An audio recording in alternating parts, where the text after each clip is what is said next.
Hi everyone, good morning, good afternoon, good evening. जब भी आप वीडियो देख रहे हैं आपके लिए आज हम जानेंगे जीडीपी ऑफ झारखंड की। हम झारखंड एक स्टेट है इंडिया का, हम इसको जानेंगे।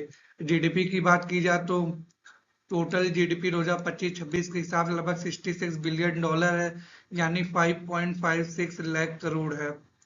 पीपीपी की बात की जाए तो 278 बिलियन डॉलर है। रैंक की बात की जाए इंडिया में 19th रैंक पे आता है। पर कैपिटा इनकम की बात की जाए तो लगभग $1600 है।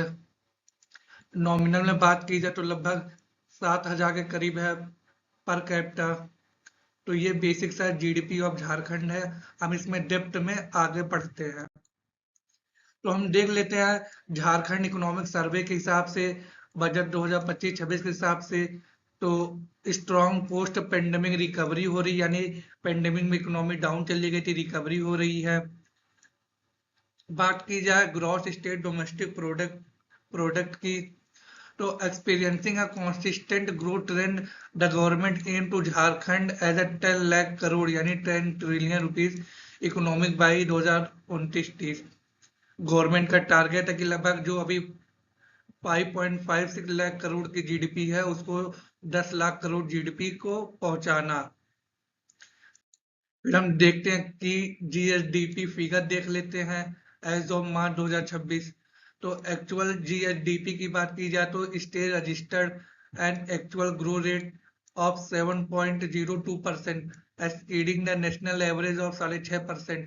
यानी पूरे इंडिया का एवरेज है 6.5% का जीडीपी ग्रोथ।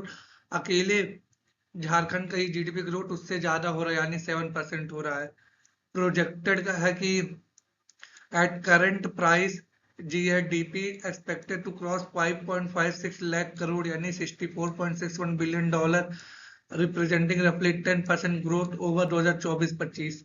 2024-25 के कंपेयर में देखा जाए तो 2025-26 में लगभग 10% ज्यादा ग्रोथ हुई है, जिसके कारण झारखंड की जीडीपी 5.5 लाख करोड़ के पार जा रही है।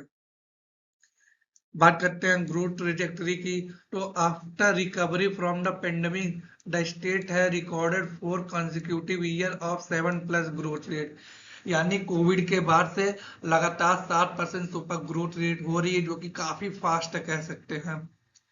फिर पर कैपिटा इनकम की बात की जाए तो 2024-25 में पर capita income cross 1 lakh mark for the first time, reaching 1.16 lakh crore at current price. पर कैपिटा इनकम की बात की जाए तो लगभग जो पहले 1 लाख क्रॉस की थी और अभी देखा जाए तो 1,16,000 है ये चीज। Sectoral composition of Jharkhand economic देख लेते हैं। सबसे पहले बात करेंगे सर्विस सेक्टर का, तो लगभग एवरेज हम मान चलते 50% जीएसबीए में कंट्रीब्यूट करता है। This is a largest contributor driven by trade, transport and banking as acted as stabiliser for the broader economy. ये हो गया। इंडस्ट्रियल सेक्टर की बात की जाए तो लगभग 35% कंट्रीब्यूट करता है वहां के रेवेन्यू में। Jharkhand is the top industrial state holding nearly 40% of India mineral reserve. This sector is heavily anchored by mining, iron and steel and power. Jamshed ji का जानते ही होंगे, आयरन स्टील प्लांट झारखंड में बहुत बड़ा सेटअप हुआ है। माइनिंग इंडस्ट्री हो गई, स्टील प्लांट्स हो गए, आयरन हो गया, ये सब। एग्रीकल्चर की बात की जाए तो लगभग वो भी 15 से 20% कंट्रीब्यूट करता है वहां के रेवेन्यू में, जिसका शेयर डिक्रीज हुआ। पहले ये ज्यादा था, अब कम हो गया क्योंकि डाइवर्सिफाई हो रहा है इंडस्ट्रियल और सर्विस सेक्टर में। ट्रेड ट्रांसपोर्टेशन मतलब जो बड़े बड़े ट्रक है माइनिंग वाइनिंग में यूज होते, ये चीज हो गई।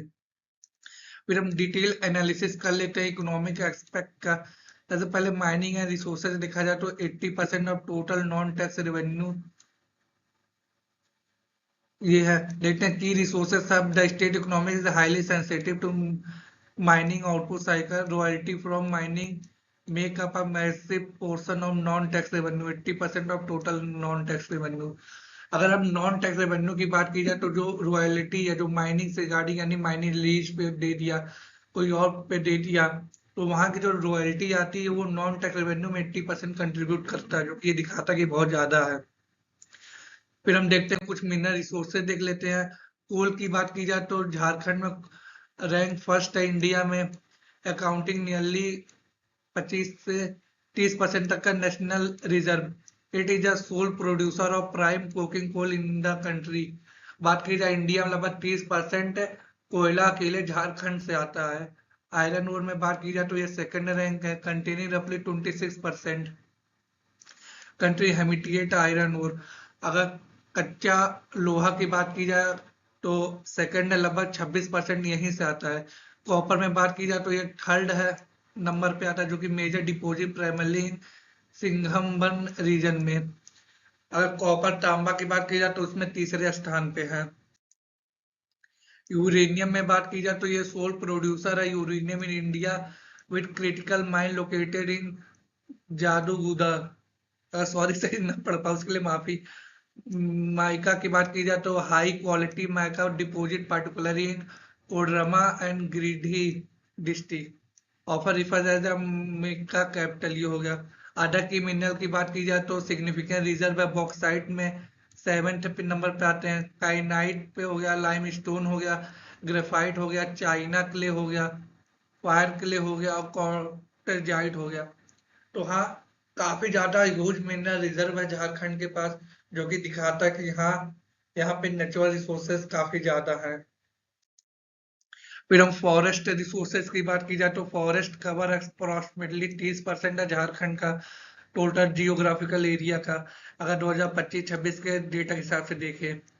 मेजर स्पीसीज की बात करते हैं तो डोमिनेटेड बाई साल हो गया, टीक हो गया, बैम्बू हो गया, महुआ ट्री हो गया, ये वहां पे डोमिनेटेड पाई जाती हैं।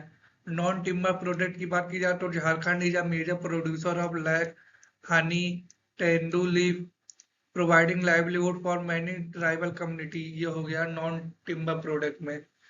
और वहाँ पे मेडिसिनल प्लांट भी पाए जाते हैं, जैसे एलोवेरा हो गया, अश्वगंधा हो गया, अस्परागस हो गया। तो देखा जाए फॉरेस्ट रिजर्व भी काफी ज्यादा है, 30% झारखंड की धरती पे पेड़ पौधे स्पीसीज है, ये सब चीजें हैं, जो कि दिखा रहा है कि हाँ, काफी ज्यादा फॉरेस्ट लैंड कवर करता है, इंडिया में काफी ज्यादा कंट्रीब्यूशन है। तो ये कुछ बेसिक डिटेल है। अच्छी लगे तो लाइक करिएगा, सब्सक्राइब करिएगा, शेयर करिएगा, कोई भी दिक्कत है कमेंट में बताइएगा। फिर हम वाटर रिसोर्सेज की बात की जाए तो मेजर रिवर जैसे हो गया, दामोदर हो गया, सुबर्णरेखा हो गया, कुएल हो गया, बराकर हो गया एंड सन हो गया। सन मेनली बिहार से निकलता है, यानी गंगा की ट्रिब्यूटरी है, जो कि झारखंड में आता है।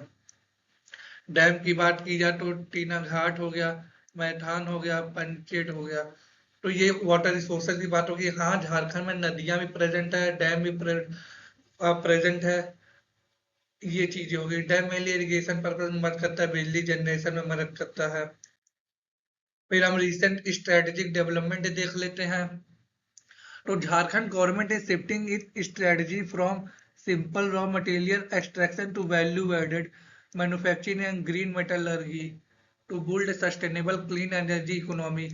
झारखंड गवर्नमेंट फोकस करी है कि वो रॉ मिनरल से हट के वैल्यू एडिशन करे, यानी रिफाइनरी सेटअप करे और प्रोडक्ट बनाए, वहां से रॉ मटेरियल सप्लाई ना करे और चीजों में भी जाए। These include positioning the state as a global critical mineral powerhouse for production of batteries, solar panel and EV। तो ये चाह रहे कि हाँ, यहाँ पे इंडस्ट्रियल सेटअप हो, यहीं से माल निकले, यहीं पे बने, यहीं से सब जगह जाए। चाहे प्रोडक्शन की बात हो जाए, बैटरी में जो भी सब कुछ रिसोर्स लग रहा है हमारे पास है ही, यहीं से सब कुछ जाए। सो ये हो गए फोकस पे। फिर फिजिकल पोजीशन हम देख लेते हैं बजट 2025-26 के हिसाब से। रेवेन्यू सरप्लस में देखा जाए तो स्टेट मेंटेन है revenue surplus 2.6% of GSDP, 14,517 crore का, जो कि इंडिकेट करता है साउंड ऑपरेशनल फाइनेंस। अगर बजट की बात की जाए तो रेवेन्यू सरप्लस है, यानी कि जितना खर्चा उससे ज्यादा कमाई हो रही है, मेनली नेचुरल रिसोर्सेज वजह ज्यादा हो रहा है, ये हो गया। फिजिकल डेफिसिट की बात की जाए तो टारगेट है 2% of GSDP for 2025-26 which is within 3.5 limit permitted by centre, showcasing physical prudences. हाँ, फिजिकल डेफिसिट की बात की जाए तो जो बाहर से बोरोइंग किए हैं और चीजें किए हैं, और टारगेट है कि 2% रहे, जो नेशनल लेवल पे सेटअप है 3.5% लिमिट से उससे कम रहे, ये चीज होगी। डेप्ट लेवल की बात की जाए तो आउटस्टैंडिंग लाइबिलिटी या projected around 27% of GSDP which is with in the sustainable limit. अगर आउटस्टैंडिंग लाइबिलिटी की बात की जाए, जो बहुत ज्यादा कर्जा ले रखे हैं, उसके हिसाब से देखा जाए तो ये 27% है, जो कि नेशनल लेवल पे काफी कम है, जो कि दिखाता है कि हाँ सस्टेनेबल लिमिट के अंदर है ये चीजें। हाँ, फिर हम एम्प्लॉयमेंट एंड सोशल डेवलपमेंट की बात कर लेते हैं। अनएम्प्लॉयमेंट रेट की बात की जाए तो लगभग 1.7% है, जो कि काफी लो है, जो कि अच्छा माना गया कि हाँ वहाँ पे लोग वही लेबर जॉब कर रहे हैं, मेनली अनऑर्गेनाइज सेक्टर में होगा, क्योंकि वहाँ पे माइनिंग ही मेन है।